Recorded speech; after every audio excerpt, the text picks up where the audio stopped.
The shuttle art of not giving a F. ये किताब हमें जीवन को देखने का एक अलग नजरिया देती है कि हमें अपना जीवन संपूर्ण खुशी के साथ कैसे जीना चाहिए। तो वीडियो शुरू करते हैं एक कहानी से। ये कहानी एक ऐसे इंसान की है जिसकी उम्र 50 साल से ज्यादा थी और वो बचपन से ही एक लेखक बनना चाहता था, पर काफी सारी कोशिश करने के बाद भी वो एक लेखक नहीं बन पाया। पर खास बात यह है कि वो एक बहुत बड़ा शराबी था, जुआरी था, लड़कीबाज था और ड्रग एडिक्टर था। एक दिन होता यह है कि उस इंसान की किताब एक आदमी को बहुत ज्यादा पसंद आती है और वो कहता है कि आप ये किताब लिखिए, मैं छापूंगा और इसे बेचेंगे।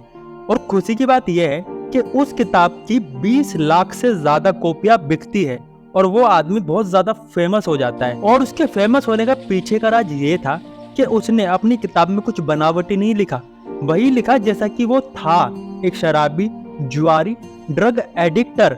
उसने अपने बारे में एक भी बात झूठ नहीं लिखी जो कि लोगों को पसंद आई। अब इसमें सीखने वाली बात यह है कि हमने बहुत सारी सेल्फ हेल्प बुक पढ़ी होंगी, वीडियोस देखी होंगी, यहाँ तक कि ना जाने कितने मोटिवेशनल से हमने ये बातें सुनी होगी कि हमें पॉजिटिव रहना चाहिए, हमें शीशे के सामने जाकर खुद को मोटिवेट करना चाहिए, हमें अपने सपनों को पूरा करने के लिए विजुअलाइजेशन करना चाहिए और भी बहुत सारी बातें हैं जो कि हमें फ्यूचर में जीना सिखाती है। जबकि सच तो ये है कि जब आप खुद को झूठा पॉजिटिव दिखाओगे, झूठा ओवर कॉन्फिडेंस दिखाओगे या झूठा अमीर दिखाओगे या शीशे के सामने जाकर खुद को ये कहोगे कि मैं अमीर हूँ, मैं पॉजिटिव हूँ, इससे पहले, शीशे के सामने जाने से पहले ही आपने अपने दिमाग को ये संकेत दे दिया है कि आप अमीर नहीं हो, आप पॉजिटिव नहीं हो।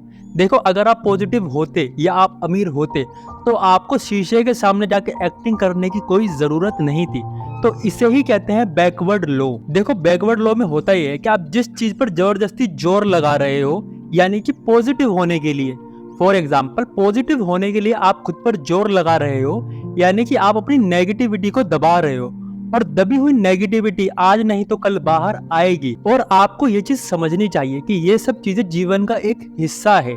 इंसान के अंदर फीलिंग्स होती है, उसे गुस्सा भी आता है, नेगेटिव भी होता है, पॉजिटिव भी होता है, डिमोटिवेट भी होता है और मोटिवेट भी होता है, और ये जीवन का हिस्सा है, इससे कटा नहीं जा सकता। आपने एक बात जरूर नोटिस करी होगी, आप जिस चीज को लेकर बेपरवाह हो जाते हो वो काम जल्दी से और आसानी से हो जाता है।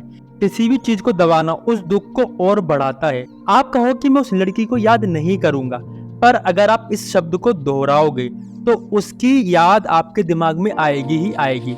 जबकि आपको ये चीज एक्सेप्ट करनी चाहिए, कोई हमारी जिंदगी से गया है तो हमें उसकी याद आएगी और धीरे धीरे ही जाएगी। इसमें समझने वाली बात यह है कि हमें यह सीखना चाहिए कि हमें अपनी जिंदगी में किस चीज की टेंशन लेनी चाहिए और किस चीज की नहीं। जीवन बहुत ही छोटा सा है और वो बहुत जल्दी से बीतता चले जाता है, आपको भी पता नहीं चलेगा। तो हमें समझना चाहिए कि हमें किस चीज की टेंशन लेनी चाहिए और किस चीज की नहीं। एक अच्छा और संपूर्ण जीवन जीने की कला ही यही है कि जो आपके पास है, जैसे आप हो उसे एक्सेप्ट करो। पर इसका मतलब बिल्कुल भी ये नहीं है कि आप खुद को बदलने की कोशिश ना करो, पर मतलब यही है कि अपने आप को एक्सेप्ट करो कि आप हो क्या। हम लोग टेंशन कैसी ले लेते हैं कि एक 18 साल का लड़का एक छोटा सा बिजनेस करके बिलियनर बन गया, मैं क्यों नहीं बना। अब उसको देख देख के हम खुद को कोसते रहते हैं, जबकि जैसे कि हम हैं, हम अपने जीवन में खुश रह सकते हैं अगर हम खुद को किसी और से कंपेयर ना करें। हम खुद के अंदर खुद की क्वालिटी देख के खुद को डेवलप कर सकते हैं। पर हम कहाँ हार जाते हैं, जब हम खुद को दूसरे की जैसा बनाने चल देते हैं। ये थी the shuttle art of not giving a F, इस बुक से छोटी सी लाइफ चेंज करने के लिए कहानी।